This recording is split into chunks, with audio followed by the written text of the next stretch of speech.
teman-teman, kembali lagi di channel saya. Kali ini saya akan bongkar rahasia gimana caranya bikin shock RC ini jadi lebih empuk, lebih smooth dan lebih lebih premium. Padahal ini shock RC kelas ecek-ecek, ini buatan Cina. Ini harganya jauh lebih murah daripada kalau sampean beli shock yang bermerek. Harganya mesti jutaan ya, 900-an. Dan ini murah banget. Ini bisa dilihat sendiri kalau shock ini kan 200 ribuan, tapi saya setting empuk, soft banget, lihat. Nah, kayak akan kupas tuntas gimana caranya saya bikin shock ini jadi lebih empuk, lebih smooth daripada shock bawaan yang sangat keras. Maka simak terus video ini dari awal sampai akhir ya, karena ini penuh tutorial. Buat kalian yang belum subscribe dan like, silahkan di subscribe dulu. Terima kasih buat kalian yang sudah subscribe untuk membantu channel ini jauh lebih berkembang lagi, bersemangat lagi bikin konten. Oke, kita akan bongkar dulu dari shock yang paling belakang. Oh iya, ini yang paling depan. Ini adalah shock dengan ukuran 100 mm atau 10 cm seperti ini. Kalau yang belakang ini bawaan dari shock, saya pakai shock dari bukan WPL, Weltoys. Nah, ini adalah shock Weltoys yang bagian belakang. Springnya itu sangat keras. Ini ukurannya 90 mm atau 9 cm, selisih 1 cm daripada yang di depan. Kenapa yang di belakang pakai 9 cm? Karena yang di belakang itu kalau misalnya pakai yang 10 cm, dia akan travelnya terlalu ke bawah, sehingga nanti kopel di sini CVD ini akan bunyi gedek-gedek karena terlalu nekuk ya.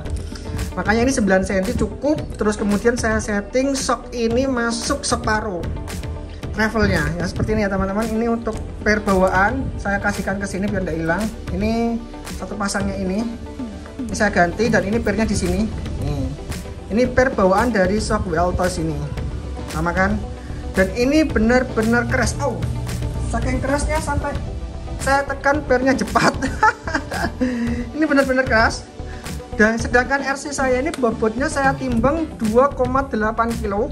Untuk kekerasan per seperti ini cocoknya untuk RC ukuran dengan bobot 5 kg. Ini cocok banget dan ini smooth banget. Tapi kalau untuk RC dengan beratnya hanya 2,8 kilo pakai shock ini, maka dia akan ketika dia kompresi itu akan mengangkat bodi naik gitu ya. Gini, saya contohkan. Ini saya masukkan terlebih dahulu. Pada saat dia kompresi, nah ini dia kan harus shock yang bagus itu kalau pada saat dia turun ke tanah dia harus ambles. Nah, seperti ini ya, saya contohin. Ini pada saat kita angkat, travelnya ini akan memanjang.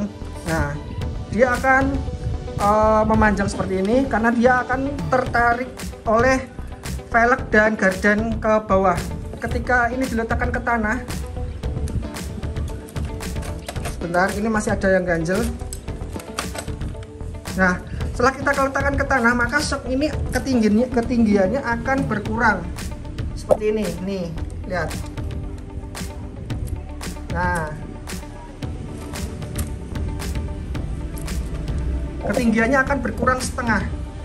Ini yang bikin shock ini mengambang, atau bodi ini mengambang seperti ini, mengambang di antara ke tengah-tengah spring ya.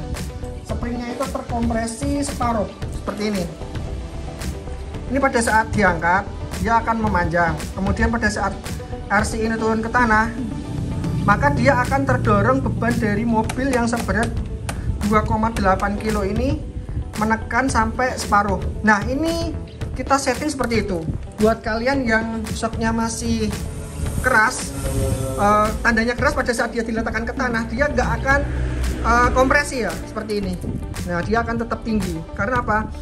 Daya tekan pernya itu jauh lebih kuat daripada beban mobilnya atau beban RC-nya, seperti ini. Nah, ketika shock ini keras, dia nggak bisa ngangkat. Misalkan sini ada bebatuan seperti ini, dia akan melewati bebatuan, maka bodi juga akan ikut naik seperti ini.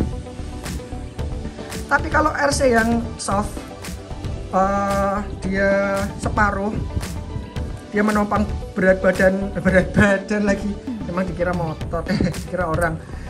Ketika dia menopang berat bodi RC nya ini separuh, Nah, pada saat dia melewati gundukan atau melewati bebatuan, maka yang jalan adalah, yang main adalah shocknya. Dia akan naik ke atas seperti ini. Nah, lihat teman-teman.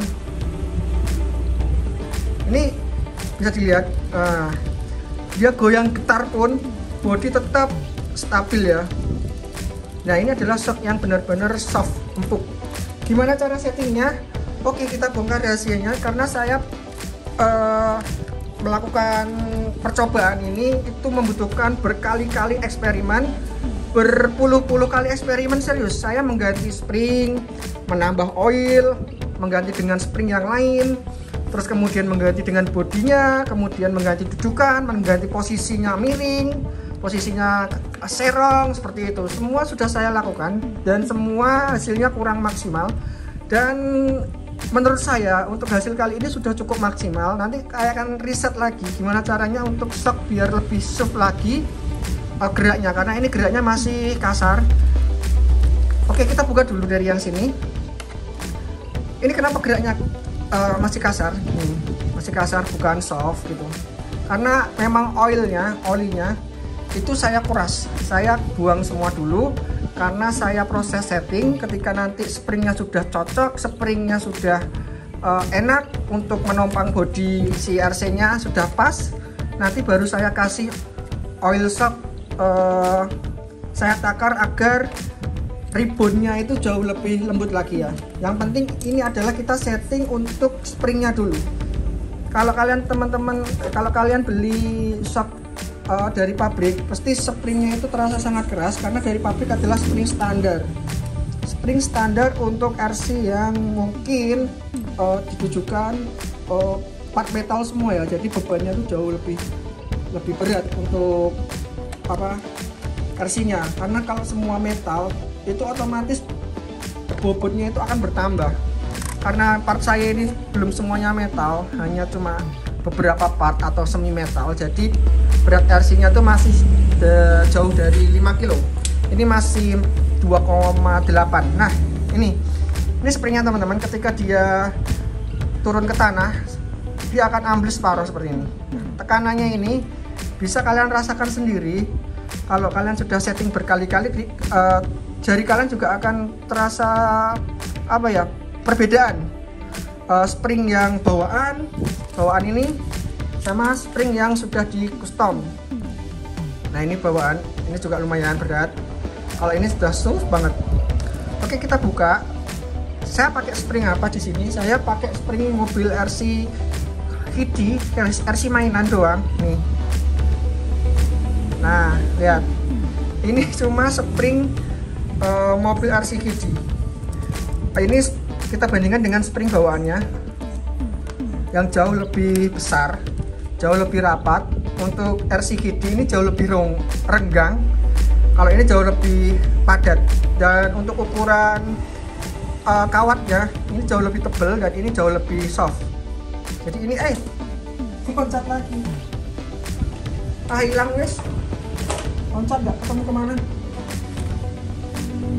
Oh, ketemu teman-teman. Ini keras banget ini. Kalau ini ya soft banget. Nah, ini saya ambilkan dari spring mobil mainan seperti ini. Saya sengaja untuk mengambil dari sini karena saya melihat untuk springnya itu sepertinya rekomen banget. Nah, ini sebenarnya spring untuk mobil RC Kiddie ini. Oke, saya lepas dan ini saya biarkan tanpa spring karena ini nggak terpakai, remote-nya juga sudah rusak. Jadi itu ya teman-teman, untuk spring saya ganti pakai ini. Saya sudah riset berkali-kali dan spring ini yang sangat cocok banget untuk dipakaikan di RC saya. Untuk buat kalian teman-teman, tipsnya yang pertama yaitu pilihlah spring yang sesuai untuk bobot RC kalian. Misalkan kalian timbang dulu bobot RC-nya, misalkan sama seperti RC saya ini 2,8 atau 3 kilo, kalian saya anjurkan untuk memakai spring yang ini, spring mobil RC ini, untuk ditanamkan di dalam body shock inner spring. Ini jenisnya inner spring ya, jadi springnya tidak di luar, ini spring yang di dalam. Nah, kalau yang springnya di dalam tuh enaknya seperti ini, dia inner spring. Kemudian kalau kalian butuh oil, kalian bisa tambahkan oil shock silikon, terserah yang mau kekentalan berapa, terserah nanti kalian coba-coba untuk settingan ribbonnya seperti apa. Jangan lupa untuk asnya, as shock itu diberi pair, diberi spring juga. Ini saya ambil dari spring pair ballpoint yang saya potong separuh. Ini fungsinya apa? Ini adalah stabilizer ketika mobil sedang limbung. Nah, pada saat RC kita itu limbung, dia limbung itu seperti ini ya, nggak ada contoh ya, seperti ini, nggak ada contoh nih, saya bingung mau menyebutnya. Ketika RC itu belok, ini ya belok dan kecepatan tinggi, maka bodi kan akan miring ke sana ya. Bodi kan akan terpelanting, ketika dia berbelok ke kiri, bodi akan terpelanting ke kanan seperti ini. Contoh aja ya, seperti ini. Nah, jika tidak ada spring di as ini, stabilizer ini, maka bodi juga tidak bisa kembali ke posisi tengah lagi ya. Meskipun ban RC ini sudah lurus, maka bodi tetap akan terdorong atau ke posisi miring. Jika ada spring stabilizer ini, maka bodi akan ditarik lagi untuk ke posisi semula. Nah, kalau dia kan posisinya miring seperti ini, dia kan terkompresi. Nah, maka spring ini bertugas untuk mengembalikan ke posisi semula lagi, ke tengah. Jadi bodi akan kembali ke posisi tengah-tengah lagi ya, seperti ini lagi. Jadi ketika dia limbung, dia belok ke kiri, dia limbungnya ke kanan, kemudian ban sudah lurus lagi, bodi harus segera kembali ke tengah lagi, ke posisi semula. Seperti itu sebaliknya, jika RC sedang berbelok memanuver ke kanan dengan kecepatan tinggi, maka bodi akan limbung ke kiri seperti ini. Setelah manuvernya selesai, ban kembali lurus, harusnya bodi itu akan kembali ke posisi tengah lagi seperti ini. Kalau tidak ada spring stabilizer di as shock, dia akan seperti ini terus, bodinya akan miring ini sini terus. Karena apa? Sini terkompresi dan ini springnya akan mendorong as keluar. Karena tidak ada spring stabilizer ini, jadi as tetap keluar terus. Ketika ada spring stabilizer ini, maka as akan terdorong naik ke posisi tengah, posisi semula. Nah, ini adalah spring yang sangat vital menurut saya, karena untuk mencegah terjadinya limbung pada saat body roll ya, kayak mobil ya, body roll. Oke, seperti itu ya teman-teman untuk cara settingnya. Jadi yang penting, yang paling utama adalah carilah spring yang benar-benar sesuai dengan berat mobil RC kalian. Kedua, ketika spring itu sudah dites, masuk tes untuk jalan, pastikan pada saat dia itu posisinya napak ke tanah, shock itu harus masuk, as shock harus masuk separuh body, separuh as shock masuk ke dalam. Nah, itu menandakan bahwa springnya sudah enak atau empuk. Kemudian ketiga, uji coba dengan cara menggoyangkan ban itu ke atas ke bawah seperti ini. Jika bodi tidak terangkat naik seperti ini, nah kalau bodinya masih terangkat naik, berarti springnya kurang soft. Tambah softkan lagi dengan cara bisa kalian potong, bisa kalian potong seperti ini, atau bisa kalian setelah dipotong bisa kalian tarik keluar lagi seperti ini untuk menambah kekenyalan, keempukan ya, gitu. Setelah diuji coba dengan tes seperti ini, sudah enak seperti ini. Contohnya seperti ini ya, ketika kita naik turunkan roda, itu bodi tidak terangkat begitu tinggi naik. Nah, ini sudah pas. Kemudian keempat, berilah oil spring pada shock. Gunanya apa? Pada saat ribbon dia kompresi ke atas, maka turunnya itu bisa perlahan. Nah, itu fungsi dari oil shock agar ribbonnya itu jauh lebih lembut. Nah, kalau ini ribbonnya masih kasar karena ini masih belum ada oil shocknya. Jadi nanti tinggal saya kasih oil shocknya kalian takar sendiri, 1 tetes dulu, 2 tetes dulu, 3 tetes dulu, kalian uji coba. kalau spring ribbonnya sudah enak ya itu udah cukup. Untuk kalau springnya ribbonnya masih kurang enak, kalian bongkar lagi, tambah oil shock lagi 1 tetes 2 tetes lagi, kemudian tutup dan coba lagi. Terus seperti itu ya teman-teman untuk cara setting shock. Jadi nggak semena-mena semuanya itu gampang, tinggal kita beli part terus jalan dan cocok di RC kalian, enggak. Karena berat RC itu masing-masing orang masing-masing punya itu beda-beda. Jadi untuk setting shock ini juga harus beda-beda tentunya, karena dia harus menopang beban dari body RC kalian. Nah seperti itu. Oke, itu teman-teman tips dari saya untuk cara mekanik itu untuk men-setting shock agar dia jauh lebih soft. Oke, buat kalian yang suka bisa di subscribe, bisa di share juga. Untuk yang sudah subscribe terima kasih banyak. Kita jumpa lagi di video dan tutorial tips yang lainnya. Selamat beraktivitas kembali dan salam satu hobi. Mantap, bye bye.